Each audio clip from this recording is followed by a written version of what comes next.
Tu t'es déjà senti frustré parce que tu ne comprends pas tout quand les Français parlent à vitesse normale, c'est-à-dire vite ou même parfois très vite? Moi aussi, j'ai vécu ça pour l'anglais. Mais depuis que j'écoute des heures et des heures de podcasts en anglais, ça va beaucoup mieux. Ma compréhension s'est beaucoup améliorée. En 5 ans, j'ai écouté plus de 1 000 heures de podcasts en anglais. Et je peux te dire que ça a tout changé. Dans cette vidéo, je vais t'expliquer pourquoi je privilégie les podcasts aux vidéos sur YouTube ou aux livres audio, pourquoi écouter des heures et des heures de podcasts, ça va transformer ta compréhension et quel type de podcast tu devrais écouter. Et surtout, comment intégrer facilement cette habitude dans ton quotidien. Allez, c'est parti. Je suis Céline Guerrero, Language Mentor. J'ai créé LanguageMate pour les Français et les anglophones qui veulent parler français ou anglais couramment et avec confiance sans prendre de cours. Allez, on commence par pourquoi je privilégie les podcasts aux vidéos sur YouTube, aux livres audio ou même à la radio.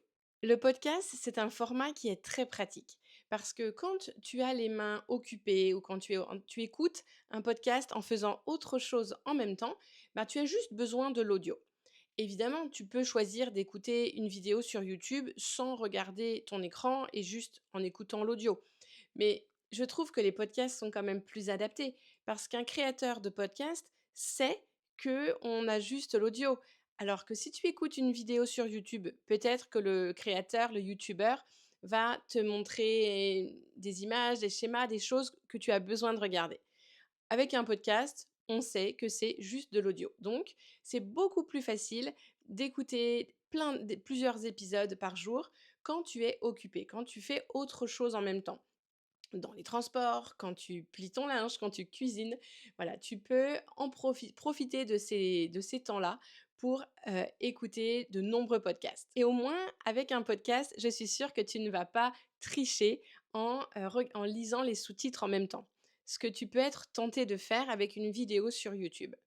Il faut à certains moments que tu entraînes tes oreilles et que tu ne comptes pas sur tes yeux en lisant les sous-titres ou la transcription.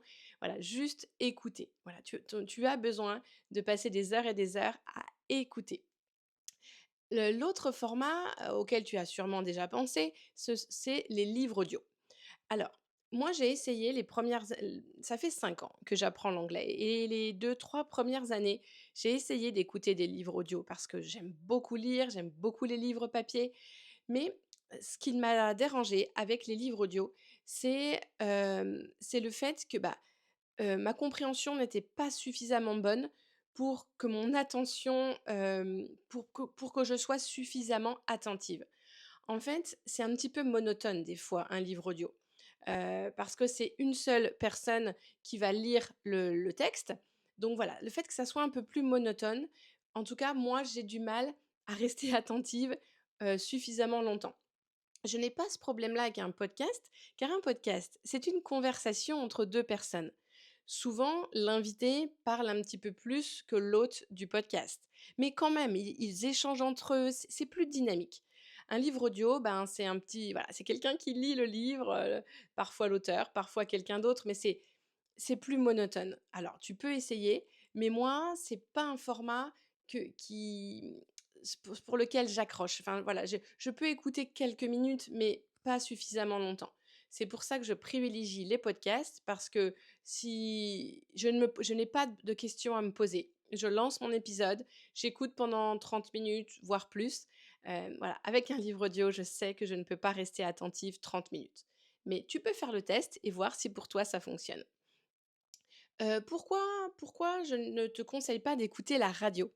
Eh ben, parce que, je vois 2 problèmes.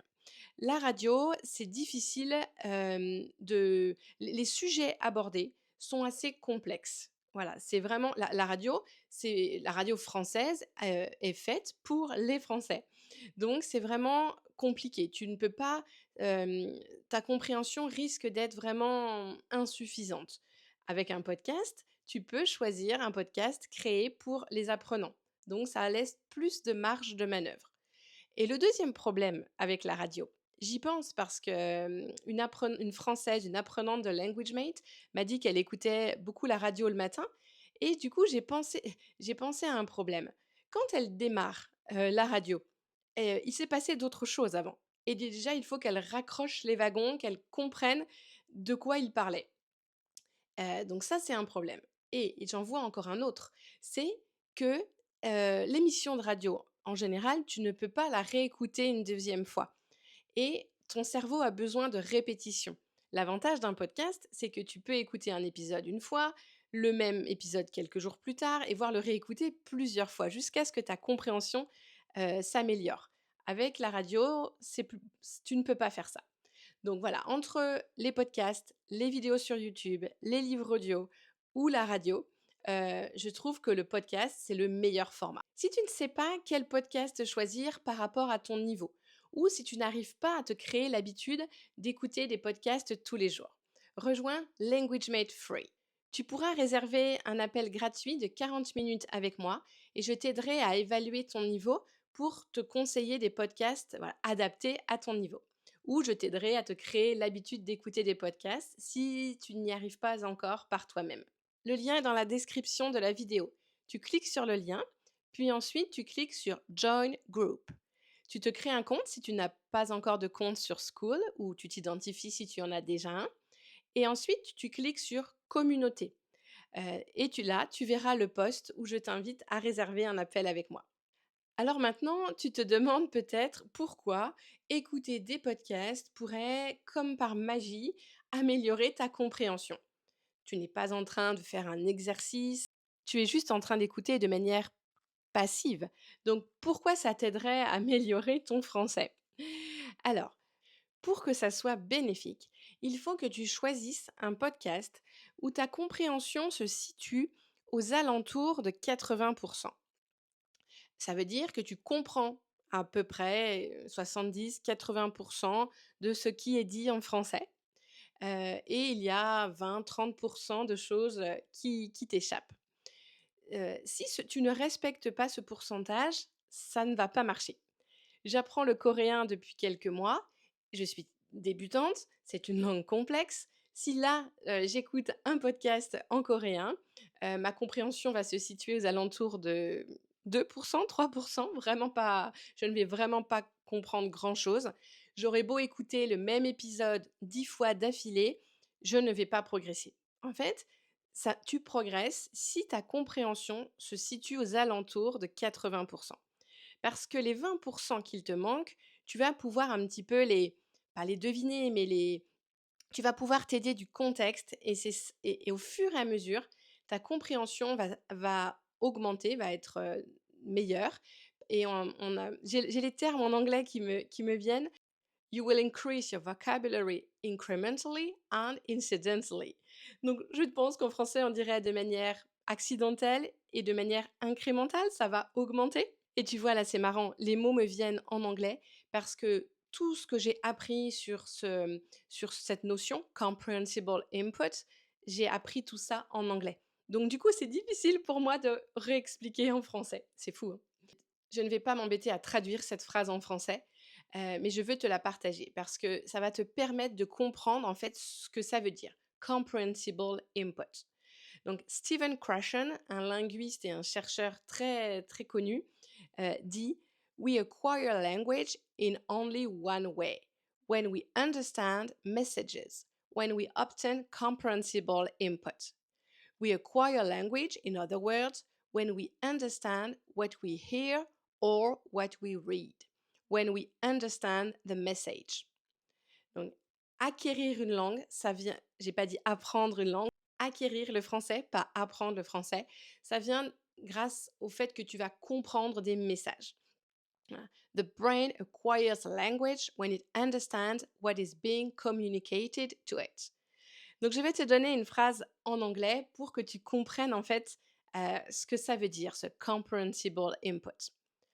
Although apples, oranges, and bananas remain the best-selling fruits in modern grocery stores, Buggles are quickly gaining in popularity due to their sweetness and smooth texture. Donc, l'anglais est ta langue maternelle, donc tu as tout de suite compris que Buggles n'est pas un vrai mot. Mais imagine si cette phrase avait été en français. Tu comprends 80, même peut-être 90 pour cette phrase et tu tombes sur un mot que tu ne connais pas. Tu ne sais pas, tu n'as pas la traduction, mais tu peux comprendre dans cet exemple-là que c'est un nom, OK? Tu peux peut-être même un peu deviner que je parle d'un fruit exotique. Voilà.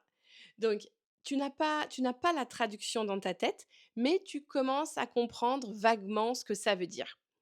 Voilà. Il m'est arrivé la même chose, il y a quelques jours quand j'écoutais un podcast en anglais. C'était «When attention works and when attention falters». Falters, je n'avais jamais entendu. C'était la première fois et j'ai deviné que falters, c'était un verbe. Voilà, par rapport à la voilà, j'ai deviné que c'était un verbe. J'ai deviné que c'était un peu négatif parce qu'en opposition avec works. Mais je n'ai pas le mot exact dans ma tête et c'est pas grave en fait, parce que c'est justement ça la différence entre apprendre une langue ou acquérir une langue. Je veux comprendre et pouvoir le réutiliser quand je parle et quelques jours plus tard, je lisais ce mot «falters» dans mon livre. Bon, c'est un autre sujet. Je veux tout vous dire en une vidéo, mais non, j'en ferai plusieurs, je me calme. Et les apprenants de LanguageMate me disent souvent qu'ils acquièrent comme les mots, en français ou en anglais de manière naturelle, en fait, sans vraiment vouloir les apprendre par cœur, voilà, de manière naturelle, sans effort conscient. Alors maintenant que tu as conscience de l'importance d'écouter beaucoup, beaucoup de podcasts, pour acquérir du vocabulaire, pour améliorer ta prononciation aussi, parce que à force d'entendre l'intonation, tes oreilles vont s'habituer à l'intonation de la langue. La langue est une musique, donc voilà, il va se passer beaucoup, beaucoup de choses quand tu vas écouter. Et d'ailleurs, si tu n'es pas né dans une famille bilingue, si tu n'as pas écouté des heures et des heures de français quand tu étais enfant, ce n'est pas trop tard, mais c'est comme pense pour comprendre la différence entre acquérir une langue et apprendre une langue, pense à la façon, pense à ta langue maternelle, l'anglais. Quand tu étais enfant, tes parents, ton entourage, ils te parlaient anglais et donc tu as acquis cette langue de manière naturelle. Alors maintenant que tu as, conscience de tout ça, tu te dis: «OK, bon alors, ça t'a peut-être donné envie d'écouter des podcasts en français plus régulièrement». Mais comment faire pour intégrer cette habitude dans ton quotidien bien chargé? Ne me dis pas: «Je n'ai pas le temps».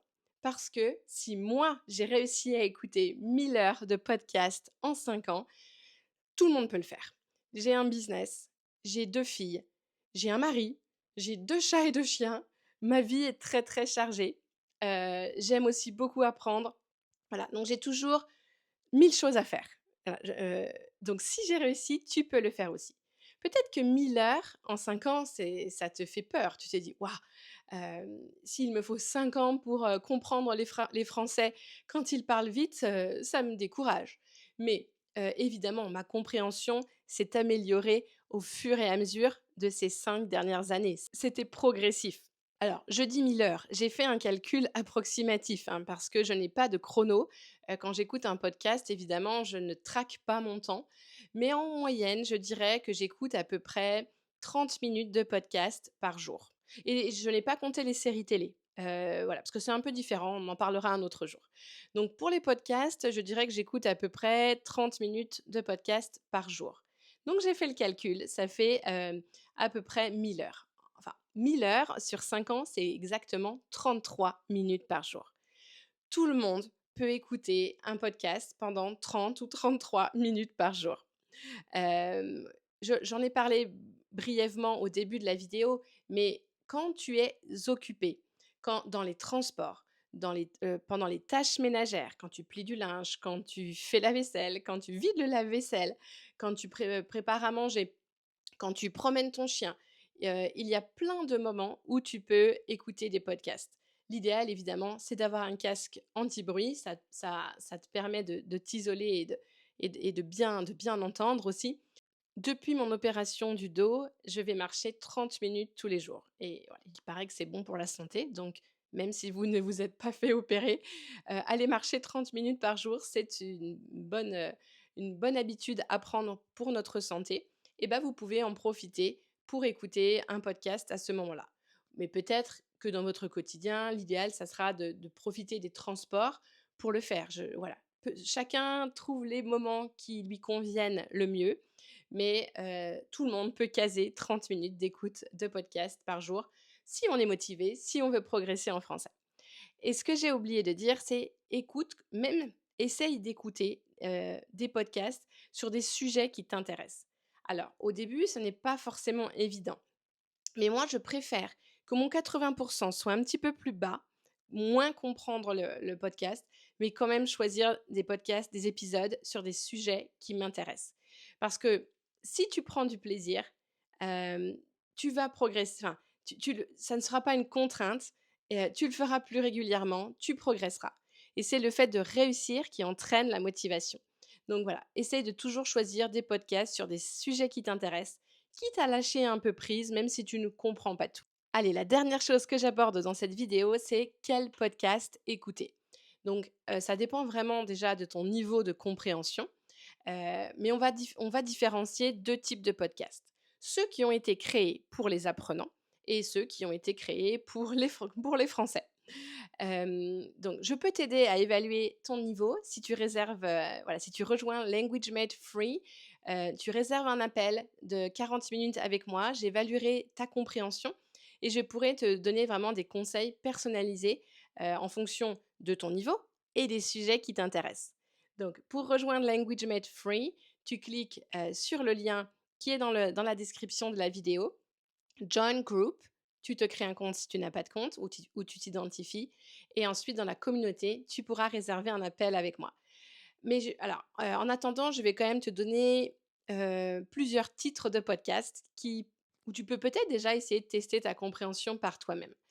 Alors, les deux podcasts pour les apprenants que je recommande et que les apprenants de Language Mate aiment beaucoup écouter, c'est Inner French, voilà, qui est très connu.